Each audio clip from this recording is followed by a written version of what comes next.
Good morning students.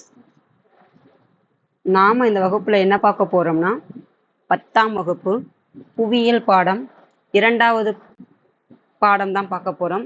பாடத்தினுடைய தலைப்பு என்னன்னு பார்த்தீங்கன்னா அலகு 2 இந்தியாவுடைய காலநிலை மற்றும் இயற்கை தாவரங்கள்.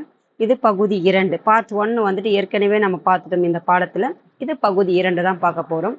இந்த பாடத்தில் பார்க்கறதுக்கு முன்னாடி ஏற்கனவே அந்த பகுதி 1ல் வந்துட்டு ஒரு சிறு தவறு வந்து செஞ்சுருப்பேன்.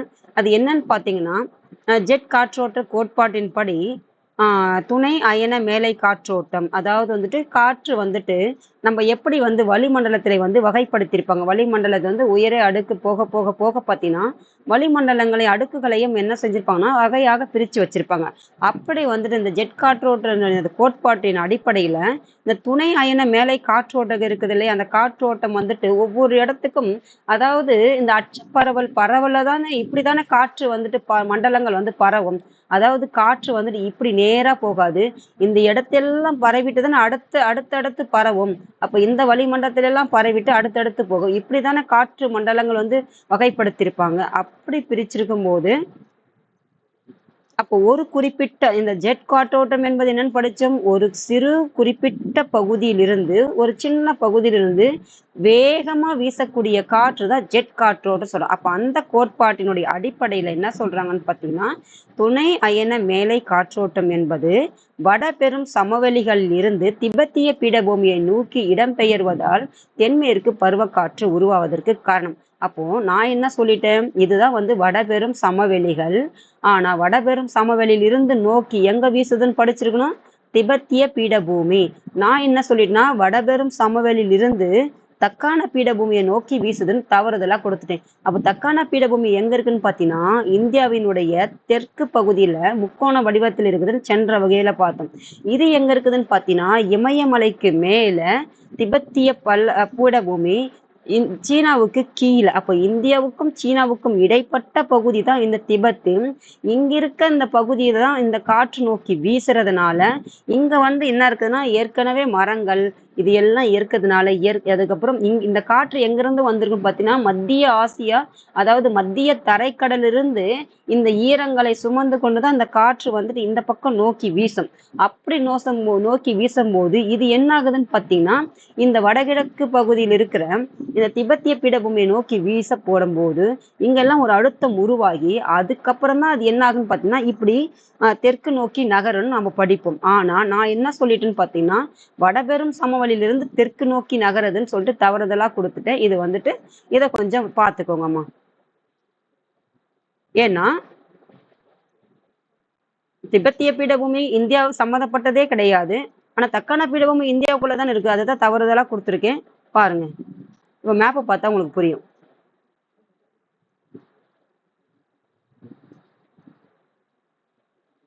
இதுதானே நம்ம படிச்சோம். இது வந்துட்டு இது தக்கான பீடபூமி. அதாவது தக்கான பீடபூமி வந்துட்டு இந்த கடகரேகை வந்துட்டு இந்தியாவை இரு சம பாகங்களாக பிரிக்குது. இதுதானே தக்கான பீடபூமின்னு படிச்சோம். இது இந்தியாவுக்குள்ளதான் இருக்குது. ஆனா காற்று வந்து இங்கிருந்து வடபெரும் சமவெளியிலிருந்து இங்க வீசுதுன்னு தானே சொல்லிட்டேன். அப்போ இது தவறு தானே இது. அப்போ வடபெரும் சமவெளியிலிருந்து எங்க நோக்கி வீசுது, திபெத்திய பீடபூமியை நோக்கி வீசுது. அப்போ இங்கிருந்து பிரஷர் உருவாயிட்டான், அதுக்கப்புறம் தெற்கு நோக்கி நகருதுன்னு பார்க்கணும். ஆனா நான் வந்துட்டு இங்கிருந்து வடபெரும் சமவெளியிலிருந்து தக்கான பீடபூமி நோக்கி வீசுது போல. ஆனா இது வந்து இந்தியாவில் இருக்கிற பகுதி. ஆனா வந்துட்டு இது இந்தியாவிற்கு அப்பாற்பட்ட பகுதி தான் வந்து திபெத்திய பீடபூமி. ஆனா காற்று வந்துட்டு இங்கதான் நோக்கி வீசியிருக்கும்.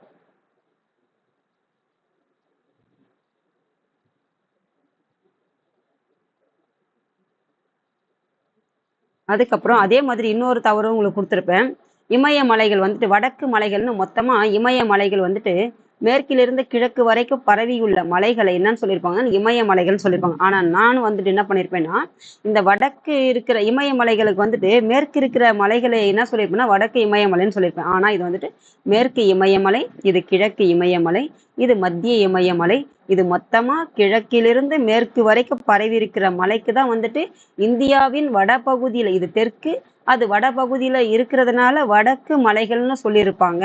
ஆனா இந்த மேற்கு இமயமலைக்கு நான் தவறுதலா வந்துட்டு என்னன்னு சொல்லியிருப்பேன்னு பார்த்தீங்கன்னா வடக்கு இமயமலைன்னு கொடுத்துருப்பேன். ஆனா இது வந்துட்டு மேற்கு இமயமலை, இது கிழக்கு இமயமலை. அப்போ இதுக்குதான் வந்து 3 பகுதிகளாக பிரிச்சிருப்பாங்க. பாருங்க, அதாவது பெரிய இமயமலை அதுதான் இமாத்ரி, கிரேட்டர் இமாலயாஸ் அல்லது இமாத்ரி இது வந்துட்டு ஒன்று. இன்னொன்று என்னன்னு பார்த்தீங்கன்னா சிறிய இமயமலை அல்லது இமாச்சல், அதாவது லெசர் இமாலயாஸ் அல்லது இமாச்சல் ஆர் இமாச்சல் ரெண்டு கொடுத்துருப்பாங்க. மூணாவது என்னன்னா வெளி இமயமலை அல்லது சிவாலிக். இதுதான் வந்துட்டு 3 பகுதிகளாக பிரிச்சிருப்பாங்க. இந்த கிழக்கு இருக்கிறதா வந்து பூர்வாஞ்சல் குன்றுகள்னு பிரிச்சிருப்பாங்க. அதை தான் நான் மேற்குக்கு பதிலாக வடக்கு இமயமலைன்னு கொடுத்து தவறுதலாக சொல்லியிருப்பேன். அதை மட்டும் கொஞ்சம் திருத்திக்கோங்கம்மா.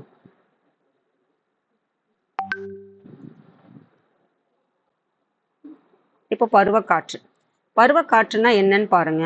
பருவக்காற்று அதாவது பருவக்காற்றுனா என்னன்னு பார்த்தீங்கன்னா மான்சூன் என்ற சொல் மௌசிம் என்ற அரபு மொழி சொல்லிலிருந்து பெறப்பட்டது. இதன் பொருள் என்னன்னு பார்த்தீங்கன்னா பருவ காலம். அதாவது மான்சூன் என்பது இந்தியா முழுவதுக்கும் பருவக்காற்றுகளை வந்துட்டு அழைக்கக்கூடிய பெயர் தான் வந்துட்டு மான்சூன். அது யார் சொன்னாங்கன்னு பார்த்தீங்கன்னா மௌசிம் என்ற யாரோட சொல் பார்த்தீங்கன்னா அரபு நாட்டிலிருந்து அரபு மொழியிலிருந்து பெறப்பட்ட சொல்லு தான் வந்து மௌசிம். அதுதான் வந்து மான்சூன். அது யார் பார்த்தீங்கன்னா அரபு மாலுமிகளால் வைக்கப்பட்டது. அவங்க ஏன் இந்தியாவுக்குள்ள வந்திருப்பாங்கன்னு பார்த்தீங்கன்னா இந்த இந்தியாவை இது பாருங்க இந்திய பெருங்கடல்ல குறிப்பாக இந்த அரபிக்கடல் வழியாக மேற்கத்திய நாடுகளில் இருந்து இந்தியாவிற்கு வணிகம் புரிவதற்காகவோ இந்தியாவில் இருக்கிற பொருள்களை ஈட்டுவதற்காகவோ வந்திருப்பாங்க. அப்படி வருப்படும் போது இந்திய காலங்களை வந்துட்டு 4 வகையாக பிரிச்சிருப்பாங்க. ஒவ்வொரு ஆண்டினுடைய காலங்களை 4 வகையாக பிரிச்சிருப்பாங்க. அப்போ அந்த 4 இவர்கள் பயணிக்க முடிய கால அளவு ரொம்ப நாள் நீண்ட காலங்களை வந்து பயணிக்கிறதுனால அப்போ கப்பலில் பயணிக்கக்கூடியவர்கள் காற்றின் திசையை கொண்டுதானே கப்பலில் பயணிக்க முடியும். அப்போ காற்றுகள் வந்து திசை மாற்றப்படுறதுனால அப்போ காலங்களுக்கு பருவ காலங்களினால் காற்றினுடைய திசை மாறுபடுறதுனால இந்த காற்றுக்கு என்னன்னு சொல்லியிருப்பதுன்னா பருவக்காற்று காலங்கள்னு இவங்க வந்து வகைப்படுத்தியிருப்பாங்க. அப்போ இங்கிருந்து வந்தவங்களுக்கு இந்த மாதிரி ஒரு இருக்குதுன்னா அதே மாதிரி இந்த மேற்கு இந்த பக்கம் கிழக்கு பக்கம் பார்த்தீங்கன்னா வங்காள விரிகுடாவிலையும் இந்த ஒரு மாதிரி மாற்றம் ஏற்பட்டு எப்படி வந்து அரபிக்கடல்ல ஏற்பட்டதுனால காற்றால அதே மாதிரி இந்த பக்கம் காற்றால மாற்றம் ஏற்படுது. அப்போ இங்கிருந்து கிழக்கு பகுதி நாடுகளில் இருந்தும் அதே மாதிரி தெற்கில் இருந்தும் அப்போ தென் கிழக்கில் இருந்தும் பல நாடுகள் இருக்கு இல்லையா. அப்போ இந்த நாடுகள்ல இருந்து இந்தியாவை நோக்கி வணிக ரீதியாக வந்திருப்பாங்க இல்லையா. அப்போ இங்க இருக்கிற காற்றால அவங்க வந்து இந்த வியாபாரிகள் வந்துட்டு இந்த காற்றால ஆதிக்கத்திற்கு உட்பட்டதுனால அப்போ இது வந்துட்டு தெற்கு கிழக்கு தென்கிழக்கு இந்திய வியாபார காற்றுக்கு இந்த பகுதியிலிருந்து வந்தவங்களாம் ஆதிக்கத்திற்கு உட்பட்டிருப்பாங்க இல்லையா. எப்படி இந்த அரபு மாலுமிகள் அரபிக்கடல் பகுதியில வந்து ஆதிக்கத்திற்கு உட்பட்டதுனால அந்த பருவங்களுக்கு மாற்றி வீசிக்கொள்ள இவர்கள் வந்து பெயர் வச்சாங்களோ இந்த வியாபாரிகள் வந்துட்டு இந்த தென்கிழக்கு பகுதி காற்றுக்கு உட்பட்டதுனால இவர்கள் வந்து தென்கிழக்கு வியாபார காற்று என்பது இந்த இந்த இந்த வங்காள விரிகுடாவில் இருக்கக்கூடிய காற்றுக்கு வந்து சொல்லியிருப்பாங்க. பாருங்க இப்போ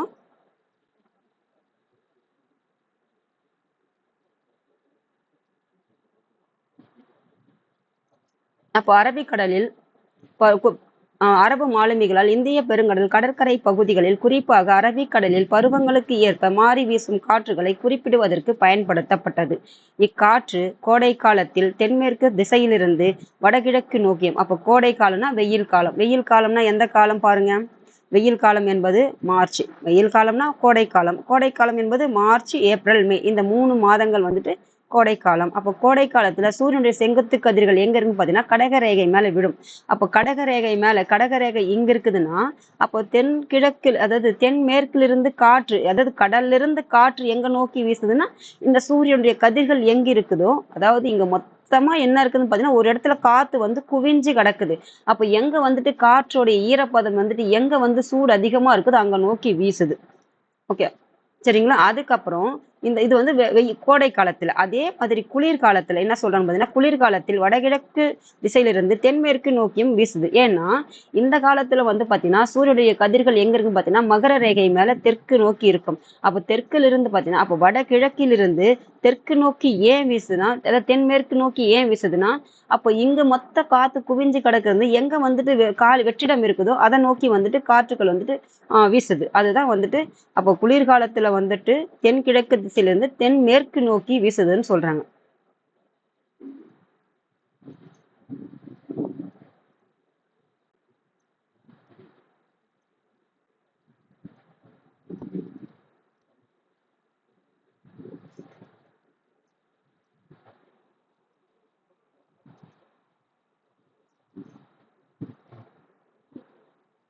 இப்ப பாருங்க பருவக்காற்றினுடைய தோற்றம். பருவக்காற்று எப்ப தோன்றுச்சு அப்படின்றத குறித்து வானியல் வல்லுநர்கள் வந்தா பல கருத்துக்களை வந்து உருவாக்கிறாங்க. அப்போ வானிலை வல்லுநர்கள் அவங்கவுங்களுக்கு கருத்துக்களை என்னெல்லாம் கருத்துக்கள் இருந்ததோ அந்த கருத்துக்களை வந்து அவங்க முன்வைக்கிறாங்க.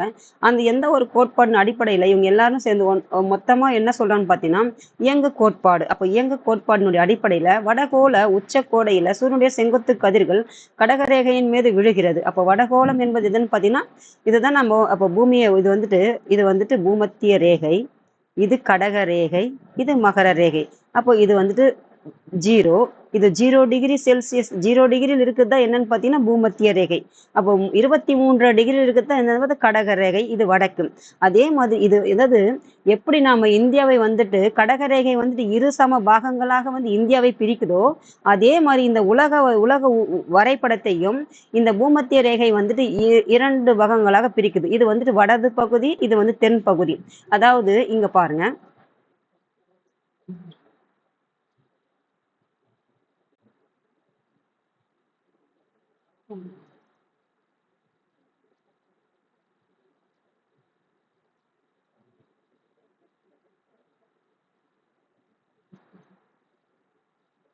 இருக்கு பாருங்க. அதாவது வந்துட்டு இது வந்து அச்சக்கோடு, இது தீர்க்கக்கோடு. அப்போ பூமியின் மேல வரையப்பட்ட ஒரு கற்பனையான கோடு தான் அது. அப்போ இந்த 23° வந்துட்டு இந்தியாவை வந்துட்டு சமபாகங்களாக பிரிக்குது. அப்போ இது பூமியின் மேல வரையப்பட்ட ஒரு கற்பனை கோடு தானே சொல்லியிருக்காங்க. அப்போ இந்த கோடுகளின் அடிப்படையில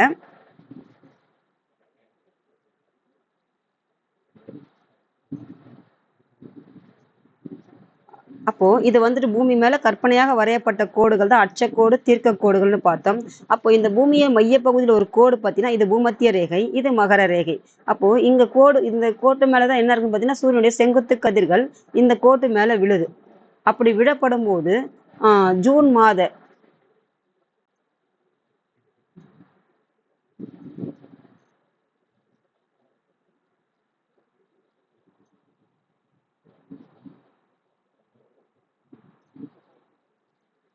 வடகோள உச்சக்கோடையில் சூரியனுடைய செங்குத்து கதிர்கள் கடக ரேகையின் மீது விழுகிறது. இதனால் அனைத்து வளி அழுத்த மற்றும் காற்று மண்டலங்கள் வடக்கு நோக்கி இடம்பெயர்கின்றன. இச்சமயத்தில் இடை அயன குவிப்பு மண்டலம் ITCZ வடக்கு நோக்கி நகர்வதால் இந்தியாவின் பெரும் பகுதி தென்கிழக்கு வியாபார காற்றின் ஆதிக்கத்திற்கு உள்ளாகிறது. பாருங்க, அதாவது நாம என்ன படிச்சோம், இது வந்துட்டு கடகரேகை, இது பூமத்திய ரேகை, இது மகர ரேகை. பூமத்திய ரேகை தான் உலகத்தையே வந்துட்டு இரு சம பாகங்களாக பிரிக்குது. அப்போ இது வடக்கு, இது தெற்கு. அப்போ இது கடகரேகை வந்து 23°ல கடகரேகை இருக்குது. இது 23° தெற்கு பக்கம், அது வடக்கு பக்கம். இது வந்துட்டு மத்தியில் இருக்குது. அப்போ இது 0°னா இது 23°, இது வடக்கு பக்கமாகவும், இது 23° தெற்கு புறமாகவும், தெற்கு புறமா இருக்கிறது மகர ரேகையும், வடக்கு புறமா இருக்கிறது கடக ரேகை. அப்போ இந்த பக்கத்துல தான் வந்துட்டு சூரியனுடைய செங்குத்து கதிர் நம்ம எங்க படிச்சோம். அப்போ சூரியனுடைய இந்தியா வந்துட்டு கடகரேகை பாதியா பிரிக்குதுன்னு படிச்சோம். அப்போ அந்த சூரியனுடைய செங்குத்து கதிர்கள் எங்க இருக்குதுன்னு பாத்தீங்கன்னா கடக ரேகை மேல. அப்போ இங்க பூமத்திய ரேகை எங்க இருக்குதுன்னு பாத்தீங்கன்னா இதுக்கு இந்தியாவுடைய தொலைவில் இருக்குது, வெகு தொலைவுல தான் பூமத்திய ரேகை இருக்குது. அதே மாதிரி வந்துட்டு இந்த மகர ரேகை வந்துட்டு இந்தியாவில இருந்து வெகு தொலைவில் தான் வந்து மகர ரேகை இருக்குது. அப்போ இந்த சூரியனுடைய செங்குத்து கதிர்கள் அப்போ எங்க இருக்குன்னு பாத்தீங்கன்னா இந்த மகர ரேகை மேல இருக்குதுன்றாங்க.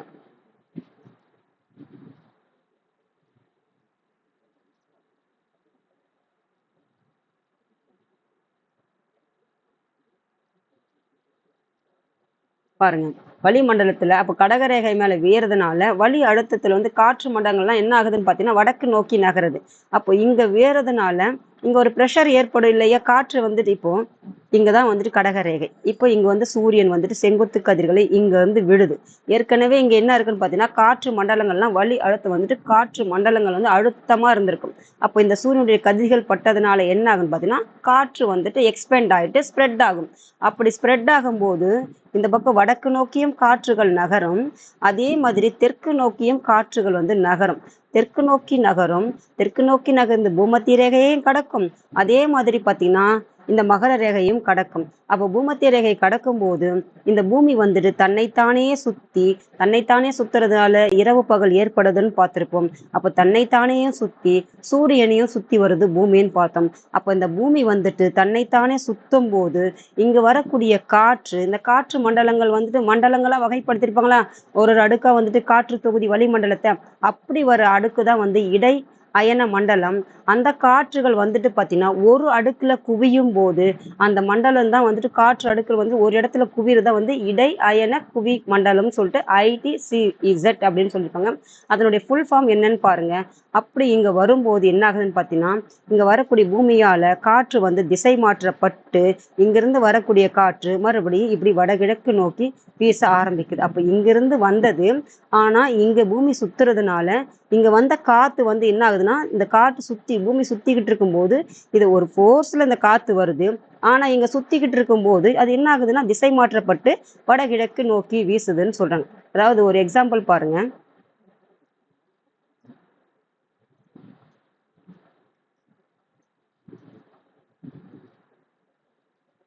இப்போ ஒரு ஒரு பம்பரம் இருக்குதுன்னா, இந்த பம்பரத்தினுடைய மைய அச்சுல தானே பம்பரம் சுத்துது. இது மொத்தமாவா சுத்துது, இது சுத்துறதுனால சுத்துது. அதே மாதிரிதான் பூமியினுடைய மையத்துலதான் வந்து மைய அச்சுலதான் வந்துட்டு இந்த பூமி வந்து சுத்துதுன்னா, அப்ப பூமி மொத்தமாவா சுத்துது, அந்த மைய அச்சு சுத்துறதுனால அப்ப அந்த விசையால என்ன ஆகுதுன்னு பாத்தீங்கன்னா, அந்த காற்று வந்து திசை மாற்றப்பட்டு சுத்துறதுனால அது என்ன ஆகுதுன்னா வடகிழக்கு நோக்கி வீசுது. இதுதான் வந்துட்டு இங்க கொடுத்திருப்பாங்க. இப்ப பாருங்க. அப்போ ICZன்னா என்னன்னு பாத்தீங்க, இதுக்கு என்ன ஃபுல் ஃபார்ம்னு பாருங்க. அப்போ இங்க தென்கிழக்கு வியாபார காற்று, அப்ப அங்கிருந்து வரும்போது இந்த தென்கிழக்கு படிச்சோம் இல்லையா, இந்த பக்கம் இது தெற்கு, இது கிழக்கு, இந்த பக்கத்துல வந்து வியாபார காற்றால், இந்த காற்றால் என்ன ஆகுதுன்னா ஆதிக்கத்திற்கு உட்படுது. அந்த இடத்துல இது நடக்கும்போது, அதாவது நான் இந்தியாவுக்குள்ளே இருக்கு, இந்தியாவில இருந்து தொலைவுல தானே இருக்கு அது, இது இந்தியாவுடையது. இந்த அடுக்குகள் வந்துட்டு பூமத்திய ரேகை கடக ரேகை வந்து இந்தியாவிலிருந்து பிரிக்குது, நடக்கிறது வந்து இங்க. அப்ப நடக்கும்போது இங்கிருந்து என்ன ஆகுதுன்னு பாத்தீங்கன்னா, இந்த பூமத்திய ரேகை கடக்கும் போது அப்ப தெற்கு தானே இது உருவாகுது. அப்ப தெற்குல நடக்கிறது தானே வந்துட்டு இந்த தென்கிழக்கு பகுதியில, அப்ப இது வியாபார ஆதிக்கத்திற்கு உட்படுதுன்னு சொல்லியிருக்கிறாங்க.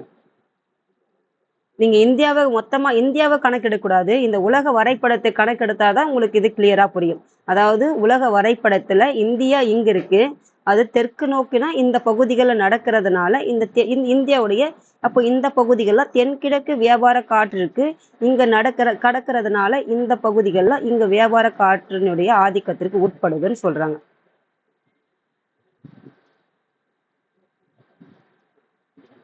அப்படி நகரப்பட்ட பிறகு என்ன ஆகுதுன்னு பாருங்க. நகர்வதால் தென் பகுதி வியாபார காற்றின் ஆதிக்கத்திற்கு உள்ளாகிறது. இக்காற்று பூமத்திய ரேகை கடக்கும் போது புவி சுழற்சியால் ஏற்படும் விசையின் காரணமாக இது வடகிழக்கு நோக்கி வீசுகிறது. இது தென்மேற்கிலிருந்து வீசுவதால் தென்மேற்கு பருவக்காற்று, அதாவது வந்துட்டு இங்கிருந்து தானே போச்சு, அது இங்கிருந்து போன பிறகு அந்த பூமியுடைய சுயறதுனால மாற்றம் ஏற்பட்டு வடகிழக்கு நோக்கி வீசுதை ஒழிய, ஆனால் போனது எங்க தென்மேற்குல இருந்து தானே போச்சு. அப்ப தென்மேற்குல இருந்து போனதுனால தென்மேற்கு பருவக்காற்றாக இதுக்கு பெயர் வச்சு அப்படி மாற்றம் அடைகிறதுன்றாங்க. அப்ப குளிர் பருவத்தில் வளி அழுத்தத்துல வந்து பாத்தீங்கன்னா, குளிர்காலத்துல வளினா என்னது, காற்று. அப்ப காற்று மண்டலங்கள் அழுத்தம் ஏற்பட்டு காற்று மண்டலங்கள் தெற்கு நோக்கி நகர்வதன் மூலம் வடகிழக்கு பருவக்காற்று உருவாகிறது. அப்போ குளிர்காலம் எது, ஜனவரி பிப்ரவரியில சூரியனுடைய செங்குத்து கதிர்கள் எங்க இருக்குன்னு பாத்தீங்கன்னா இந்த மகர ரேகை மேல இருக்கும். அதாவது சூரியனுடைய செங்குத்து கதிர்கள்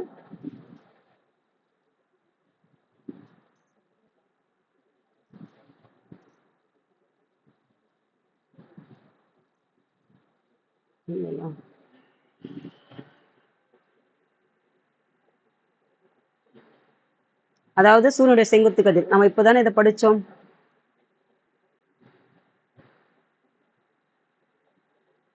இது வந்துட்டு கடகரேகை, இது மகர ரேகை, இது வந்துட்டு இது கடகரேகை, இது பூமத்திய ரேகை, இது மகர ரேகை. அப்போ சூரியனுடைய செங்குத்து கதிர்கள் எங்க இருக்குன்னு பாத்தீங்கன்னா பூமத்திய ரேகையில் இருக்கும். அப்போ பூமி வந்து தன்னையும் சுத்தி சூரியனையும் சுத்தி வரும்போது அப்போ சூரியன் எங்க இருக்குன்னு பாத்தீங்கன்னா அந்த டைம்ல வந்துட்டு மகர ரேகை மேல இருக்கும். அப்போ சூரியன், அதாவது இந்தியா எங்க இருக்குன்னு பாத்தீங்கன்னா கடக ரேகை கீழே இருக்கும், அதாவது கடக ரேகைக்கு சம பங்குல இருக்குதுன்னு பார்த்தோம். அப்போ இது தொலைவுல தானே இருக்குது. அப்படி இருக்கிறதுனால என்ன மாற்றம் நிகழுதுன்னு பாத்தீங்கன்னா, அதாவது தெற்கு நோக்கி நகர்வதன் மூலம் குளிர் பருவத்துல வளி அழுத்தம் காற்று மண்டலங்கள் அந்த காற்று தொகுதிகள்லாம் எங்க வந்துட்டு அதாவது வந்துட்டு அழுத்தம் அதிகமா இருக்குது, அழுத்தம் அதிகமா இருக்குது. எங்க அழுத்தம் அதிகமா இருக்குதோ, எங்க வந்து ஈட் அதிகமா இருக்கோ அங்க நோக்கி தான் நகரும். ஏன்னா இங்க ஒட்டு மொத்தமா சேர்ந்து குவிஞ்சு போய் கிடக்குது. அப்போ வெற்றிடம் எங்க இருக்குது? வெயில் அதிகமா இருக்கிறது இடத்துல தானே வெற்றிடம் அதிகமா இருக்கும். இப்ப இங்கேயே குவிஞ்சு கிடந்தா அது என்ன செய்யும்? எங்க காலியா இருக்கோ அந்த இடத்த நோக்கி நகரும். ஏன் இங்க காலியா இருக்குதுன்னு பாத்தீங்கன்னா, தெற்கு பக்கம் வந்துட்டு மகர ரேகை மேலதான் வந்து சூரியனுடைய கதிர்கள் இருக்கிறதுனால, அப்போ இந்த இடம் வந்துட்டு வெற்றிடமா இருக்கிறதுனால காற்று போயிட்டு அங்க நகருது. அப்போ அதுதான் இங்க சொல்றாங்க. அப்போ அந்த இவ்வாறு பருவங்களுக்கு ஏற்றவாறு தங்களது திசைகளை வந்து மாற்றிக்கொண்டு வீசும் கோள் காற்றுகளை பருவக்காற்று. அப்ப அந்தந்த காலகட்டத்திற்கு ஏற்ற அந்த பருவத்திற்கு ஏற்ற வந்து காற்றுகள் வந்து திசையை மாற்றிக்கிறதுனால அதுக்கு கோள் காற்றுனும் அதுக்கு பருவக்காற்று என்று அழைக்கிறாங்கன்னு சொல்றாங்க. இப்படிதான் வந்துட்டு காற்றுகளை வந்துட்டு இப்படி வீசுறதுனாலதான் வந்துட்டு பருவ காலங்கள் வந்துட்டு ஏற்படுது. பருவ காலத்தினாலதான் வந்து வகைப்படுத்தியிருப்பாங்க. அந்தந்த சீசனுக்கு தகுந்த மாதிரிதான் காற்றுகள் வீசுது அப்படின்னு கொடுத்துருக்காங்க. இப்ப பாருங்க, இப்போ பருவ காலங்களை 4 வகையா பிரிச்சிருப்பாங்க. வானிலை நிபுணர்கள் இந்திய காலநிலையில் 4 பருவங்களை அடையாளம் கண்டிருக்காங்க. என்னென்னு பாருங்க. 1 குளிர்காலம் ஜனவரி முதல் பிப்ரவரி வரை. 2 கோடை காலம் மார்ச் முதல் மே வரை. 3 தென்மேற்கு பருவக்காற்று காலம் அல்லது மழைக்காலம் ஜூன் முதல் செப்டம்பர் வரை. வடகிழக்கு பருவக்காற்று காலம் அக்டோபர் முதல் டிசம்பர் வரை. குளிர்காலம்னா என்னன்னு பாத்தீங்கன்னா ஜனவரி பிப்ரவரி 2 மாதங்கள் குளிர்காலம். கோடைக்காலம் மார்ச் ஏப்ரல் மே 3 மாதம். தென்மேற்கு அதற்கு இன்னொரு பேர் வந்துட்டு மழைக்காலம். ஏன்னா வந்து அதிகமான மழை பெறக்கூடிய காலம் இந்தியா முழுவதும், அதனால மழைக்காலம்னு சொல்லியிருப்பாங்க. இந்த தென்மேற்கு பருவக்காற்று காலத்துலதான். அது எப்பன்னு பாத்தீங்கன்னா ஜூன் ஜூலை ஆகஸ்ட் செப்டம்பர் 4 மாதம். வடகிழக்கு பருவக்காற்று காலம் அக்டோபர் நவம்பர் டிசம்பர். அப்ப குளிர்காலம் 2 மாதம், கோடைக்காலம் 3 மாதம், தென்மேற்கு பருவக்காற்று 4 மாதம், வடகிழக்கு பருவக்காற்று 3 மாதம். அப்போ மொத்தம் எத்தனைன்னு பார்த்தீங்கன்னா 12 மாதங்கள். இந்த 12 மாதங்கள் என்பது ஒரு வருடத்தை வந்துட்டு 4 வகை பருவங்களாக பிரிச்சு வச்சிருப்பாங்க. அப்படி பிரிச்சு போது அந்தந்த காலகட்டத்துல காற்றுகள் வந்து மாறி மாறி தன்னுடைய போக்கை மாத்துறதுனால பருவ காலங்கள் ஏற்படுது அப்படின்னு சொல்லியிருப்பாங்க. இப்ப பாருங்க, குளிர்காலத்தை எப்படி என்னன்னு சொல்றாங்க. குளிர்காலம் பாருங்க, சூரியனுடைய செங்குத்து கதிர்கள்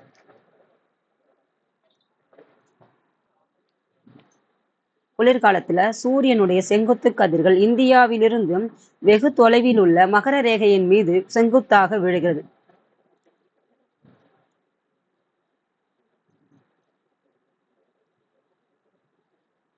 இதுதானே கடகரேகன் படிச்சோம், இதுதானே மகர ரேகன் படிச்சோம், இதுதானே பூமத்திய ரேகன் படிச்சோம். அப்போ இந்தியா இதுக்கு இடையில தானே இருக்கு. இதுல பாதி தான் இப்படிதான் இருக்கு. அதாவது இது வடக்கு, இது தெற்கு. இந்தியா வந்துட்டு வடகிழக்கு பகுதியில் தான் இந்தியாவே இருக்குது. இந்த பக்கம் வடமேற்குலையும் கிடையாது, தென்மேற்குலையும் கிடையாது, தென் கிழக்குலையும் கிடையாது. எங்க இருக்குன்னா வட கிழக்குல தான் வந்து இந்தியாவுடைய அமைஞ்சிருக்கு. அதோடைய இந்தியாவுடைய பொசிஷனே எங்க இருக்குன்னு பாத்தீங்கன்னா இந்த வடகிழக்கு பகுதியில் இருக்குது. அப்போ இங்க இருக்கும்போது சூரியனுடைய செங்குத்து கதிர்கள் எங்க இருக்குன்னா இந்த மகர ரேகை. அப்போ இங்க இருக்கிற இந்தியா மேல இந்த சூரியனுடைய செங்குத்து கதிர்கள் படாது இல்லையா, சாய்வா தானே படும். அதனால சாய்வா படுறதுனால நாம் ஏற்கனவே சொன்னோம் இது கோள வடிவத்துல இருக்குதுன்னு பார்த்தோம். அப்போ கோள வடிவத்துல இப்படி சாஞ்சி இருக்குதுன்னு பார்த்தா கோள வடிவத்துன்னு பார்த்தோம். அப்போ மகர ரேகை இங்க இருக்குதுன்னா சூரியனுடைய கதிர்கள் வந்து செங்குத்தாக இப்படி விழும்போது அப்போ இங்க இருக்கிற தொலைவில் இருக்கிற இந்தியா மேல எப்படி போயிட்டு படும். அப்போ சாய்வா தான் இருக்குது. அதனாலதான் எப்படி இருக்குன்னு பாத்தீங்கன்னா இங்க வெயில் அதிகமாகவும், அப்போ இந்தியா வந்து தூரமா இருக்கிறதுனால இங்க வந்து மறைவா இருக்கிறதுனால குளிர் சாய்வா இருக்குது. அதனால இங்க வந்து குளிர் நிலவுகுது. அதனால குளிர்காலம் வருவதற்கு காரணம் மகர ரேகை வந்துட்டு இந்தியா மேல அது தூரமா இருக்குது. அதன் மேல வந்து சூரியனுடைய கதிர்கள் வீயறதுனால விலகி இருக்கிறதுனால குளிர்காலமா இருக்குதுன்னு சொல்றாங்க.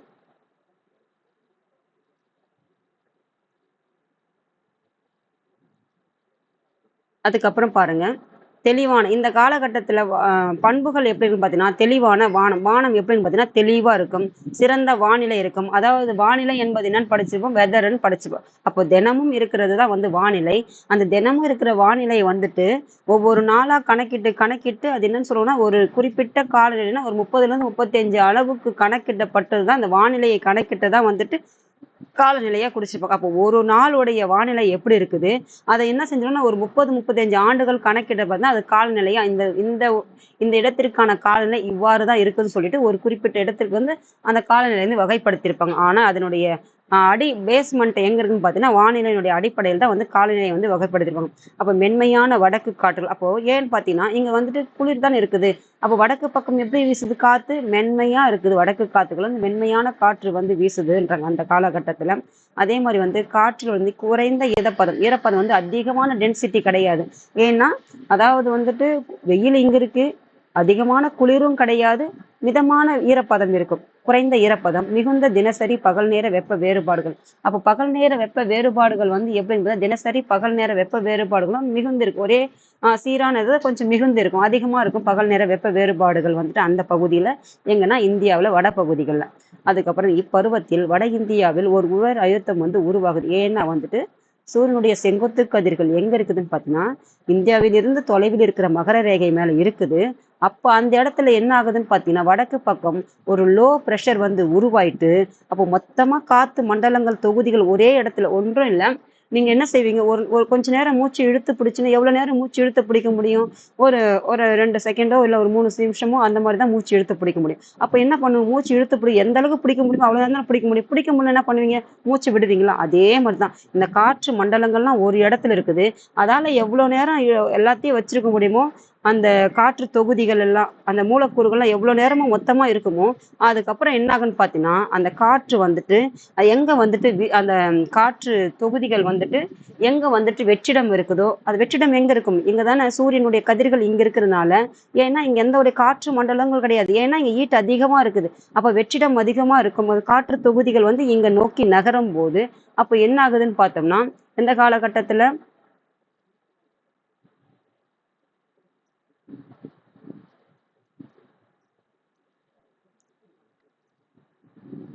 அதாவது வட வட இந்தியாவில் ஒரு உயர் அழுத்தம் உருவாகி காற்று வடமேற்கிலிருந்து எங்கன்னு பார்த்தீங்கன்னா சிந்து கங்கை பள்ளத்தாக்குகள் வழியாக வீசுது. அப்போ வட பகுதியில் வட இந்தியாவில் ஒரு உயர் அழுத்தம் வந்து மேலே உருவானதுக்கு அப்புறம் இந்த சிந்து கங்கை பள்ளத்தாக்கு இருக்குதுன்னு பார்த்தேன் இல்லையா, இந்த பகுதியில் வந்துட்டு காற்று வீசுறதுனால தென்னிந்தியாவில் காற்றின் திசையானது அப்போ அங்கிருந்து பார்த்தீங்கன்னா சிந்து கங்கை பள்ளத்தாக்கு வழியாக இந்த திசையில வீசும்போது ஆனா வடக்கு பக்கம் தெற்கு பக்கம் பார்த்தீங்கன்னா மேற்கிலிருந்து கிழக்கு நோக்கி இப்படி வந்து வீசுது. ஏன்னா இங்க வந்து சூரியனுடைய பக்கத்துல வந்துட்டு எது இருக்குதுன்னு பார்த்தீங்கன்னா மகர ரேகை இருக்குது தெற்கு பக்கம். அந்த பக்கம் என்ன சூரியனுடைய தொலைவு இருக்குது. அப்போ இங்க வந்து அழுத்தம் உருவாகுது. இங்க இருக்கிறது காற்று வந்து வெற்றிடமா இருக்கிறதுனால என்ன ஆகுது பார்த்தீங்கன்னா காற்று மேற்கிலிருந்து கிழக்கிலிருந்து மேற்கு நோக்கி நகருது. அதாவது எதிர் எதிர் திசையில வந்துட்டு காற்று வந்து பயணிக்குது. அதுக்கப்புறம் பார்த்தீங்கன்னா மேற்கு இமயமலை, தமிழ்நாடு, கேரளா ஆகிய பகுதிகள் இந்த பருவத்தில் வந்து மழையை பெறுகிறது. மேற்கு இமயமலை நான் சொன்னேன் இல்லைங்களா, வடக்கு இமயமலை கிடையாது, மேற்கு இமயமலைனா அந்த குறுகிய பகுதி மட்டும்.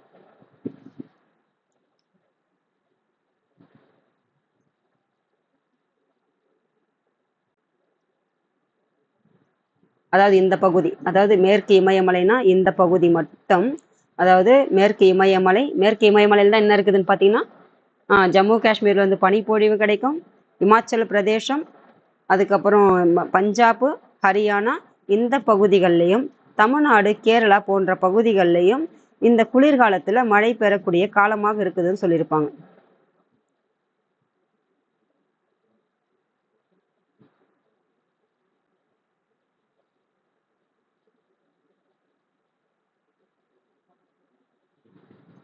அது பாருங்க, அதான் மேற்கு இமயமலை, தமிழ்நாடு, கேரளா இது மழை பொழிகிறது.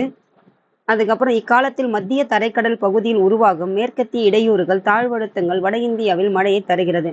அதாவது மத்திய தரைக்கடல் எங்கன்னா ஆசியாவிலிருந்து மத்திய ஆசியாவிலிருந்து வீசக்கூடிய குளிர்காற்றை எது தடுக்குதுன்னு பார்த்தோம், இமயமலை தடுக்குதுன்னு பார்த்தோம். அப்படி மத்திய தரைக்கடல் வழியாக என்ன ஆகுன்னு பார்த்தீங்கன்னா காற்று மண்டலங்கள் வந்து தாழ்வழுத்தங்கள் வந்து லோ ப்ரெஷர் வந்துட்டு உருவாகும். அதாவது லோ ப்ரெஷர் உருவாச்சுன்னா எங்க ஹை ப்ரெஷர் இருக்குதோ அதை நோக்கி தான் காற்று வந்து நகரும். அப்போ லோ ப்ரெஷர் உருவானதுனால மேற்கத்திய இடையூறுகள், அதாவது வெஸ்டர்ன் டிஸ்டர்பன்ஸ்னு சொல்லுவாங்க, அங்கிருந்து என்ன ஆகுதுன்னு பார்த்தீங்கன்னா வட இந்தியாவில் மழையை வந்துட்டு இங்க இருக்கிறது காத்து வந்துட்டு ஈரப்பதத்தை சுமந்து கொண்டு இங்க வந்துட்டு இந்தியாவில் வட பகுதிகளில் வந்து மழையை கொடுக்குதுன்னு சொல்றாங்க. அப்போ இந்த காற்றை இந்தியாவிற்கு யார் கொண்டு வராங்கன்னு பார்த்தீங்கன்னா இந்த ஜெட் காற்றுன்னு ஒன்று படிச்சு இல்லையா, அதாவது ஒரு சிறு பகுதியில வேகமாக வீசக்கூடிய காற்று தான் ஜெட் காற்று. அப்போ மத்திய ஆசியா இல்லாட்டி மத்திய தரைக்கடலிருந்து குளிர்ச்சியான காற்று ஒன்று வீசுது, அந்த காற்றை கொண்டு வருது இந்தியாவிற்கு. அந்த இந்தியாவிற்கு கொண்டு வர்றதுனால மழை வருது. அது கொண்டு வர்றது யாருன்னு பார்த்தீங்கன்னா ஜெட் காற்றோட்டம்.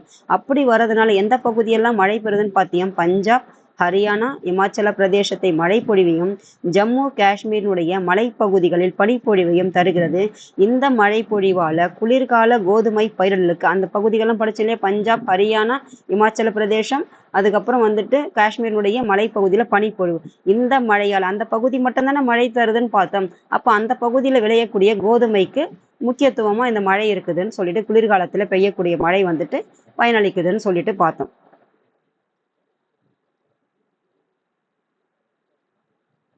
இப்போ கோடைக்காலம். கோடைக்காலம் எப்ப பாருங்க, இப்பருவத்தில் சூரியனுடைய செங்குத்து கதிர்கள் இந்திய தீபகற்பகத்தின் மீது விழுகிறது. அப்ப கோடைக்காலம்னா என்ன?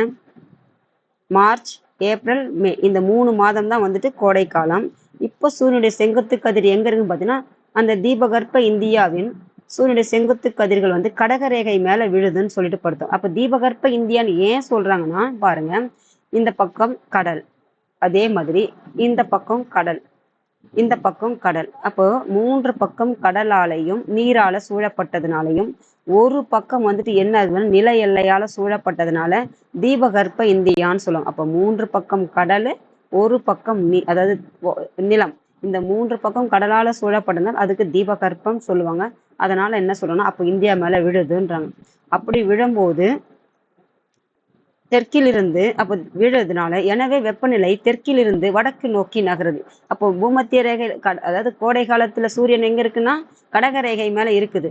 அப்போ வெப்பம் எங்க இருக்குன்னு பார்த்தீங்கன்னா தெற்கிலிருந்து வெப்பம் வந்துட்டு, ஏன்னா பூமி குளிர்காலத்துல வந்து மகர ரேகை மேல இருந்தது.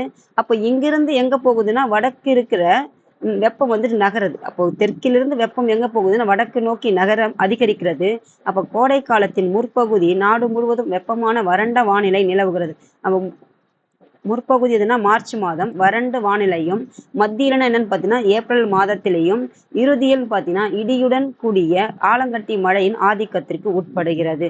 அப்போ வெயில் வந்துட்டு வந்து கோடை காலத்துல தெற்கிலிருந்து வடக்கு நோக்கி நகருது. ஏன்னா வந்துட்டு சூரியனுடைய செங்குத்து கதிர்கள் இப்ப எங்க வந்துருச்சுன்னு பாத்தீங்கன்னா கடகரேகையின் மேல விழுந்துருச்சு. அதுக்கு முன்னாடி எங்க இருந்துச்சு குளிர்காலத்துல பாத்தீங்கன்னா பூமத்திய ரேகை மேல. அப்போ பூமத்திய ரேகை மகர ரேகை மேல இருந்தது. மகர ரேகையிலிருந்து பூமத்திய ரேகை கடந்து அப்புறம் எங்க வருதுன்னு பாத்தீங்கன்னா கடக ரேகைக்கு வருது. அப்போ பூமத்திய ரேகை அப்படி கடந்த பிறகு கடகரேகை இப்படி வரும்போது அப்போ வெயில் வந்து எப்படி வருது, தெற்கிலிருந்து வடக்கு நோக்கி தானே வருது. அதை தான் அங்க சொல்லியிருக்காங்க.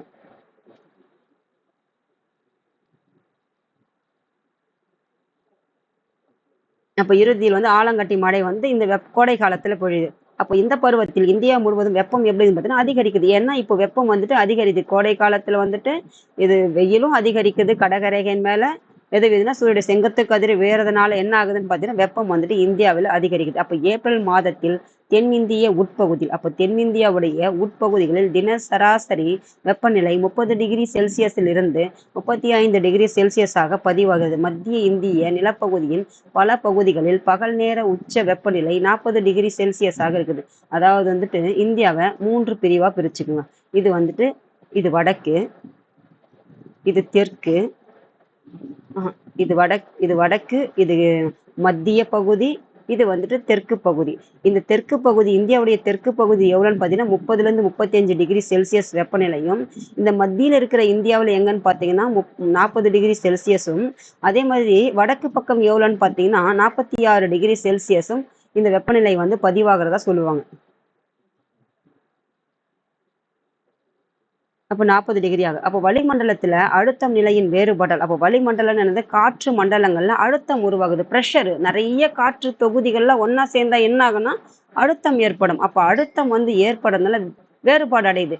அப்படி வேறுபாடு அடைறதுனால அரபிக்கடல், வங்காள கடல் அப்பகுதிகளில் காற்றானது தென் மேற்கிலிருந்து வடகிழக்கு நோக்கி வீசுது. அப்போ இங்க இருக்கிற அதாவது இந்த அரபிக்கடல், வங்காள விரிகுடா இந்த கடல்ல என்ன ஆகுது பார்த்தீங்கன்னா காற்றால வந்துட்டு அழுத்தம் ஏற்பட்டு, அப்ப இங்கிருந்து எங்கன்னு பார்த்தீங்கன்னா இது இது மேற்கு, இது தெற்கு. அப்போ மேற்கு தெற்குனா தென்மேற்கு, தென்மேற்குல இருந்து எங்க நோக்கி வீசுதுன்னா இங்க வடகிழக்கு நோக்கி வீசுதுன்றாங்க. அதான் பாருங்க, தென்மேற்கு தென்மேற்கிலிருந்து வடகிழக்கு நோக்கி வீசுது. இக்காற்றுகள் மே மாதத்தில் மேற்கு கடற்கரை பகுதிகளுக்கு முன் பருவகால மழையை தருகிறது. மாஞ்சாரல் மேங்கோ ஷவர் என்ற இடியுடன் கூடிய மழையானது கேரளா, கர்நாடகா கடற்கரை பகுதிகளில் விளையும் மாங்காய்கள் விரைவில் முதிர்வதற்கு உதவுகிறது. அதாவது இந்த காற்று வந்துட்டு இது வந்துட்டு மேற்கு, இது தெற்கு, இது வந்துட்டு வடக்கு, இது கிழக்கு. அப்போ வடகிழக்குனா இந்த பகுதியும், இது தென்மேற்கு என்பது இந்த பகுதியும். இங்கிருந்து வீசக்கூடிய காற்று இங்க என்ன இருக்குதுன்னா மேற்கு கடற்கரையில கேரளா மற்றும் கர்நாடகா பகுதிகளில் இந்த கடற்கரையில் இருக்கிற மாங்காய்கள் வந்துட்டு முதிர்வதற்கு வந்துட்டு இந்த தென்மேற்கு பருவக்காற்று கால மழையால வந்துட்டு இந்த மாங்காய்கள் பழுப்பதற்கு வந்துட்டு காரணமா இருக்குதுன்னு சொல்றாங்க. அப்போ அதுக்கப்புறம் பாருங்க, ஏப்ரல் மற்றும் மே மாதங்களில் வடமேற்கு திசையிலிருந்து வீசும் தலக்காற்று, அதாவது வந்து இது வடக்கு, இது வடக்கு, இது மேற்கு. அப்போ இங்கிருந்து வீசக்கூடிய காற்று தானே வடமேற்கு. அப்போ எங்க இருந்துன்னு பார்த்தீங்கன்னா மத்திய தரைக்கடல் வழியாக இந்த காற்று வந்து வீசுது இந்தியாவிற்கு. அப்படி வீசும்போது அது என்ன காற்றுன்னு பார்த்தீங்கன்னா தலக்காற்று. அந்த காற்றுக்கு நார்வெஸ்டர் அல்லது கால் பைசாகி என்று அழைக்கப்படுது. அப்போ வடமேற்கு பகுதியிலிருந்து வீசக்கூடிய காற்று வந்து தலக்காற்றுக்கு என்ன பெயர்னா நார்வெஸ்டர் அல்லது கால் பைசாகி. இந்த காற்று பார்த்தீங்கன்னா இது கிழக்கு மற்றும் வடகிழக்கு பகுதிகளான, அப்ப கிழக்கு, இது வடகிழக்கு பகுதிகளான பீகார், மேற்கு வங்காளம், அஸ்ஸாம் மாநிலங்களுக்கு இடியுடன் கூடிய மழை கொடுக்குது. அதாவது தென்மேற்கிலிருந்து போகக்கூடிய காற்றால வந்து பார்த்தீங்கன்னா வடகிழக்கு பகுதிகளுக்கு வீசுது. அப்படி பார்க்கும்போது இந்த கேரளா மற்றும் கர்நாடகா கடற்கரையில் இருக்கிற மாங்காய்கள் பழுப்பதற்கு வந்துட்டு காரணமாக இருக்குது இங்கிருந்து வீசக்கூடிய காற்று. அதே மாதிரி வடமேற்கிலிருந்து வீசக்கூடிய காற்று பார்த்தீங்கன்னா இங்க இருக்கிற இந்த வடகிழக்கு நோக்கியும் கிழக்கு நோக்கியும் வடகிழக்கு நோக்கி வீசுறதுனால இங்க இருக்கிற பீகார், வங்காளம், அஸ்ஸாம் போன்ற பகுதிகளுக்கு இந்த காற்றால இந்த பகுதி மழையையும், அப்ப இங்கிருந்து வீசக்கூடிய காற்றால இந்த பகுதிக்கு மழையும் கொடுக்குதுன்னு சொல்றாங்க.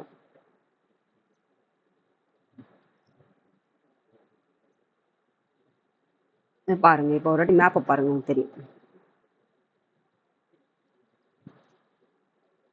பாருங்க, இது கிழக்கு வடகிழக்கு தானே சொன்னாங்க. இது அஸ்ஸாம், பீகார், மேற்கு வங்காளம் இந்த பகுதிகளுக்கெல்லாம் மழை கொடுக்குது. மேற்கு வங்காளம், அஸ்ஸாம் எங்கிருந்து வீசக்கூடிய காற்று, இங்கிருந்து வீசக்கூடிய காற்று. அதே மாதிரி இங்கிருந்து வீசக்கூடிய காற்று எங்க நோக்கி வீசுதுன்னா வடகிழக்கு நோக்கி வீசுது. அப்போ இங்க இருக்கிற கர்நாடகா, இங்க இருக்கிற கேரளா இந்த கடற்கரையில் இருக்கக்கூடிய மாங்காய்கள் வந்துட்டு முதிர்வதற்கு வந்துட்டு இந்த காற்றுகள் வந்துட்டு பயன்படுகிறதுன்னு சொல்றாங்க.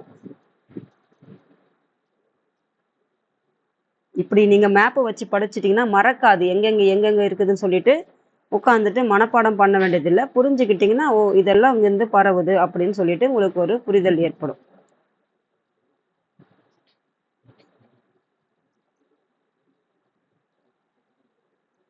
அப்புறம் தென்மேற்கு பருவக்காற்று பாருங்க மழைக்காலம்னு சொல்லுவாங்க.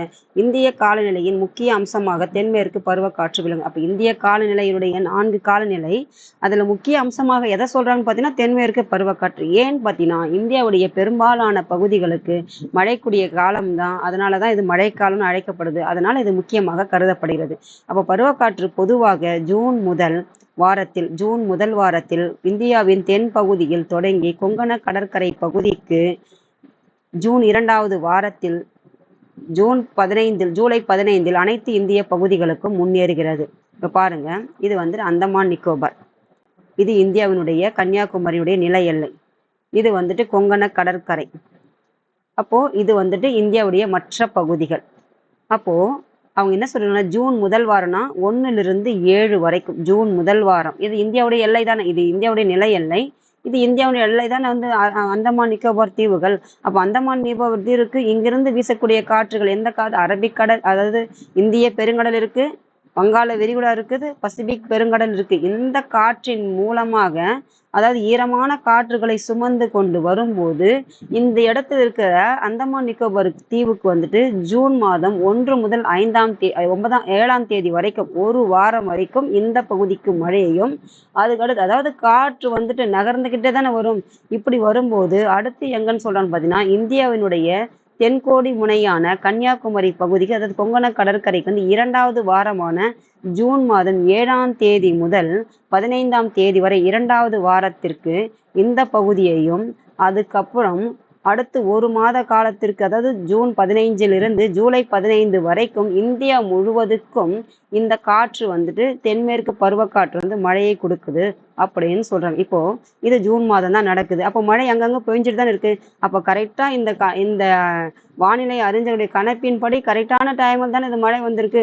அதை தான் இந்த சொல்லியிருப்பாங்க. அதாவது நம்ம நம்ம டெய்லி பார்க்கறது மழை இல்லாம இருந்த மாதிரி இருந்தாலும், ஆனா வந்துட்டு இப்போ மழை பெய்யறதுனால அவங்களுடைய கணக்கின்படி இது கரெக்டா தான் இருக்குது. அதை தான் வந்து கொடுத்துருக்காங்க. அப்ப பாருங்க,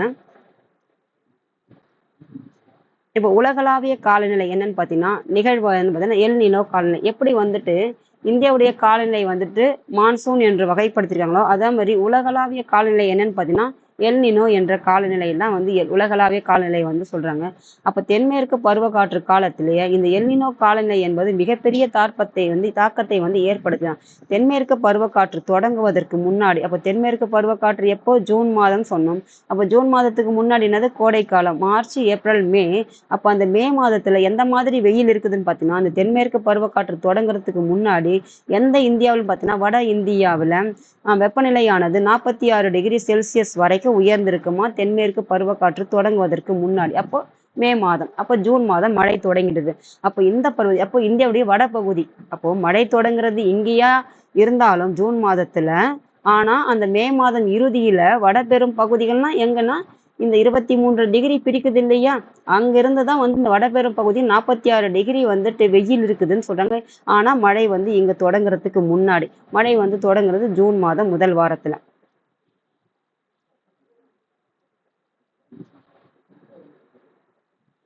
அப்படி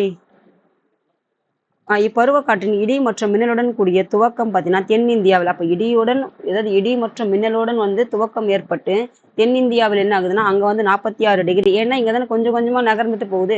அப்போ தென்னிந்தியாவில் என்ன நடக்குதுன்னு பார்த்தீங்கன்னா, வட இந்தியாவில் 46 டிகிரி செல்சியஸ் ஆகவும் தென்னிந்தியாவில் பெருமழை வெடிப்பும் ஏற்படுது. ஏன்னா இங்கிருந்து நகர்ந்து அந்தமான் நிக்கோபார்ல இருந்து அதே மாதிரி தென்னிந்தியாவுடைய கொங்கண கடற்கரைக்கு வந்து அதுக்கப்புறம் தென்னிந்தியாவுடைய அந்த மாநிலங்கள்லாம் பரவி அப்புறம் தான் வட இந்தியாவுக்கு போகுது. அப்போ அங்க என்ன நடக்குதுன்னா பருவமழை வெடிப்பு ஏற்படுது. காற்று இந்தியாவின் தென்முனையை அடையும் போது, அதாவது இந்தியாவின் தென்முனைனா எங்கன்னா கன்னியாகுமரி முனை அடையும் போது 2 கிளைகளாக பிரிகிறது. இந்த ஒரு கிளை வந்து அரபிக்கடல் வழியாகவும் மற்றொரு கிளை வந்து வங்காள விரிகுடா வழியாகவும் வீசுகிறது. பாருங்க, இப்போ அங்கிருந்து வருது காத்து எங்கன்னா இந்திய பெருங்கடல், பசிபிக் பெருங்கடல் வழியாக வருது. வந்த காற்று இந்தியாவுடைய தென்முனை அடையும் போது, ஏன்னா காற்று வந்துட்டு ஒரு ஒரு ஒரு ஒரு காலியான இடத்துல அது வேகமா வீசிட்டு வருது. அப்ப இங்க தடுப்பு சுவர் இருக்கும்போது இங்கிருந்து தடுக்கப்பட்டு, அப்ப இங்கிருந்து பிரியுது இல்லையே, இப்போ இங்க வந்து தடுக்குதுன்னா அப்ப இந்த காற்று இப்படித்தானே பிரிஞ்சு போகும். அப்படி பிரிஞ்சும் போதுதான் வந்துட்டு ஒன்று வந்து அரபிக்கடல் வழியாகவும் இன்னொன்று வந்துட்டு வங்காள விரிகுடல் வழியும் பிரிஞ்சு போகுது. அப்படி பிரியும் போது என்ன ஆகுதுன்னு பார்த்தீங்கன்னா, நம்ம ஏற்கனவே சென்ற வகுப்புல என்னன்னு பார்த்தோம்னா, இங்கிருந்து அதாவது ராஜஸ்தானுக்கு முன்னாடி குஜராத்தில் இருந்து எங்க இருக்குன்னு பார்த்தீங்கன்னா டெல்லி வரைக்கும் எது இருக்குன்னு பார்த்தீங்கன்னா ஆரவல்லி மலைத்தொடர் வந்துட்டு இந்த காற்றினுடைய சமமான பகுதி வரைக்கும் இந்த ஆரவல்லி மலைத்தொடர் இருக்கிறதுனால காற்று வந்து இந்த ஆரவல்லி மலையால தடுக்கப்பட்டு இந்தியாவின் வடக்கு மற்றும் கிழக்கு மற்றும் வடகிழக்கு பகுதிகளுக்கு வந்து காற்று வந்து நகர்ந்து மழை வந்துட்டு இந்த பகுதிக்கு கொடுக்குதுன்னு பார்த்தோம். அதே மாதிரி இந்த பக்கம் வீசக்கூடிய காற்று இங்கிருந்து என்னன்னு பார்த்தீங்கன்னா இந்த வங்காள விரிகுடா வழியாக போயிட்டு இந்தியாவினுடைய கிழக்கு மற்றும் வடகிழக்கு பகுதிகளுக்கும், அதே மாதிரி இங்க இருக்கிற மியான்மர் பகுதிகளுக்கும், இங்க இருக்கிற குன்று எதுன்னு பார்த்தீங்கன்னா காசி, அதாவது காரோ, காசி, ஜெயந்தியா போன்ற குன்றுகள் இப்ப இங்க போய் ஆரவல்லி குன்றுகளால் தடுக்கப்பட்டதோ அதே மாதிரி காரோ, காசி, ஜெயந்தியா போன்ற குன்றுகளால் தடுக்கப்பட்டு இங்கிருந்து என்ன ஆகுதுன்னு பார்த்தீங்கன்னா இந்த பகுதிகளுக்கு மழையை கொடுத்துட்டு, அப்ப இங்கிருந்து ஈரமான காற்றுகளை சுமந்து கொண்டு போயிட்டு இங்க எல்லாத்தையும் மழை இங்கேயே கொட்டி தீர்த்துட்டு, அப்ப இங்க இருக்கிறது என்னவா இருக்குதுன்னு பார்த்தீங்கன்னா ஈட்டா தான் இருக்குது. இந்த பாலைவனத்துல இது மலை மறைவு பகுதி ஆயிடுச்சு. அப்ப இங்க என்ன இருக்குன்னா ஈட்டான காற்றுல ஏதாவது இருக்குமா, ஈரப்பதம் இருக்குமா? இருக்காது. அப்ப ஈரப்பதம் இருந்தா தானே மழை இருக்கும். அப்ப இங்க பாலைவனத்துல என்ன இருக்குன்னு பாத்தீங்கன்னா வறண்ட காலநிலை தான் இருக்கும். அதனால இந்த காற்று இங்க மழையை கொடுத்துட்டு இங்க இருந்து போக போக வடக்கே, அதாவது கிழக்கிலிருந்து மேற்கு நோக்கி போக போக எப்படின்னு பாத்தீங்கன்னா மழை வந்து குறையுதுன்னு கொடுத்திருப்பாங்க. இப்ப பார்க்கலாம் வாங்க.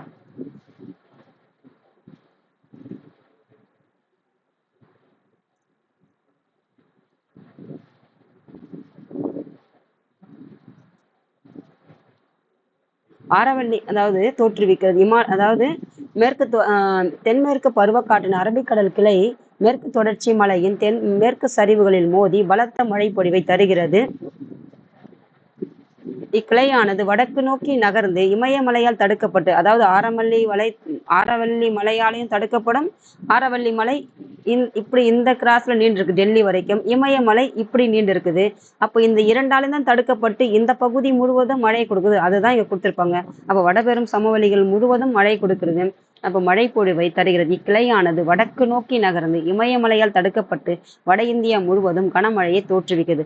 ஆரவல்லி மலைத்தொடர் இக்காற்று வீசும் திசைக்கு இணையாக இருப்பதால் ராஜஸ்தான் மற்றும் வட இந்தியாவின் மேற்கு பகுதிக்கு மழை பொழிவை தருவதில்லை. அப்ப ராஜஸ்தான் எங்க இருக்குதுன்னா இங்க இருக்கு. அப்போ இந்த ஆரவல்லி மலைத்தொடர் எங்க இருக்குதுன்னா இந்த காற்று வந்துட்டு இங்கிருந்து தடுக்கப்பட்டுடுச்சு. அப்ப இங்கிருந்து இந்த பகுதிக்கு சில பகுதிக்கு இங்க ஆரவல்லி மலைன்னா இங்க போயிருக்கும். ஆனா இது வந்துட்டு ராஜஸ்தான் பகுதி இங்கதான் இருக்குது. அப்போ இந்த காற்று வந்து இங்க மோதாத பக்கத்துலதான் ராஜஸ்தான் இருக்கிறதுனாலையும், அதே மாதிரி மேற்கு பக்கங்கள் சில பகுதிகளுக்கும் அந்த மலை மறைவு பகுதியில் இருக்கிறதுனால இந்த பகுதிகளுக்கு மழை இல்லை. எப்போனா தென்மேற்கு பருவக்காற்று காலத்திலையும் இந்த பகுதிக்கு அவ்வளவா மழை கொடுக்கறது இல்லைன்னு சொல்றாங்க. அது காரணம் எதுனா இயற்கையாக அமைந்த ஆரவல்லி மலைத்தொடர். அப்போ அதுக்கப்புறம் வடபகுதி இதெல்லாம் இது பார்த்தாச்சு. இப்போ பாருங்க, வங்காள விரிகுடா கிளை வந்து வடகிழக்கு மற்றும் மியான்மரை நோக்கி வீசுது. அப்போ இங்க இருக்கிற குன்றுகள் எதுன்னு பார்த்தீங்கன்னா காசி, காரோ, ஜெயந்தியா குன்றுகளால் வந்துட்டு இந்த காற்று வந்து தடுக்கப்பட்டு மேகாலயாவில் உள்ள மௌசின்ரம் என்ற மிக கனமழையை தருகிறது. இக்காற்று கிழக்கிலிருந்து மேற்கு நோக்கி போக போக அதனை படிச்சு நகரும் போது மழை அளவு குறைந்து கொண்டே செல்கிறது.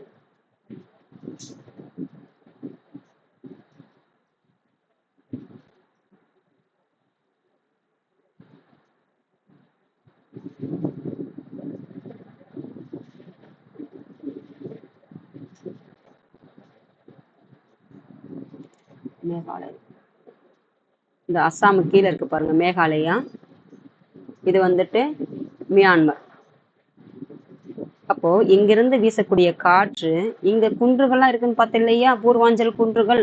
அங்க இருக்க குன்றுகளால் இங்கு தடுக்கப்பட்டு அஸ்ஸாம் இல்ல மேகாலயா பகுதிக்கு இருக்கிற அந்த பகுதிக்கு மௌசின்ரம் என்ற பகுதிக்கு கனமழையையும் இந்த மியான்மர் பகுதிக்கும் மழையை கொடுக்குதுன்றதான் இப்ப காமிச்சிருங்க, அது சொல்லியிருந்தாங்க.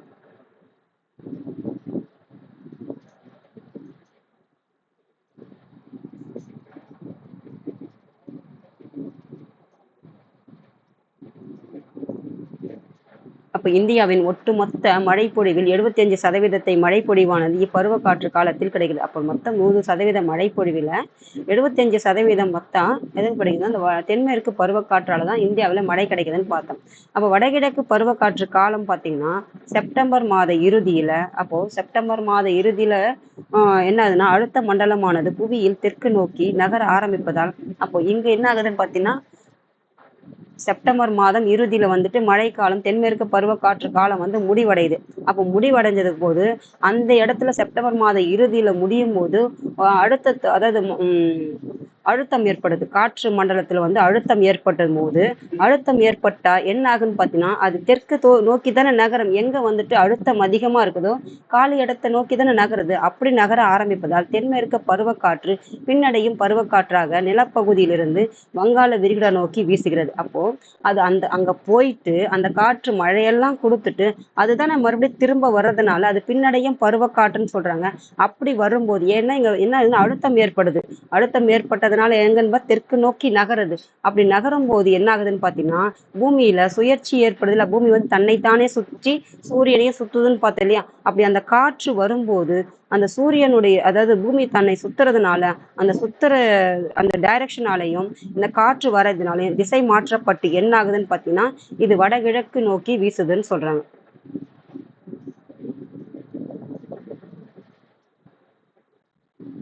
தென்மேற்கு பருவக்காற்று பின்னடையும் பருவக்காற்றாக நிலப்பகுதியிலிருந்து, அதாவது நிலத்திலிருந்து எங்க வீசுதுன்னு பார்த்தீங்கன்னா, ஏன்னா மேலே தானே போச்சு, இங்கே தானே மழையெல்லாம் கொடுத்துச்சுன்னு பார்த்தோம். அப்போ இங்கிருந்து எங்கே நோக்கி வீசுதுன்னா கடலை நோக்கி வீசுது.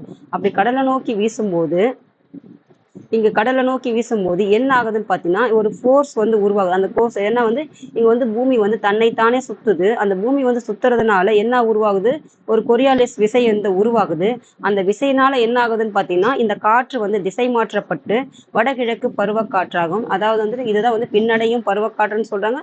அதுக்கப்புறம் அது வந்து திரும்ப வருது. வரும்போது இந்த கொரியாலிஸ் விசையால திசை மாற்றப்பட்டு வடகிழக்கிலிருந்து வீசுதுன்னு சொல்றாங்க. அப்ப எனவே இக்காற்று வடகிழக்கு பருவக்காற்று என அழைக்கப்படுகிறது. இப்பருவகாலம் இந்திய துணைக்கண்டத்தின் பகுதிகளுக்கு வடகீழை காற்று தொகுதி தோன்றுவதற்கு காரணமாக அமைகிறது. அப்ப வடக்கு கீழை தொகுதி காற்று தோன்றுவதற்கு காரணமாக அமைகிறதுன்னு பார்த்தீங்கன்னா இந்த கொரியாலிஸ் விசை.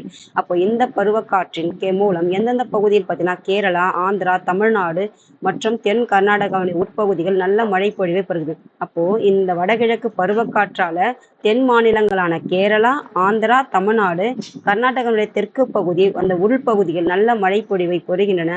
இப்பகுதிகள் மொத்த மழைப்பொழிவில் சுமார் 100%, 35% இந்த 4 மாநிலங்கள் பெறுகின்றன.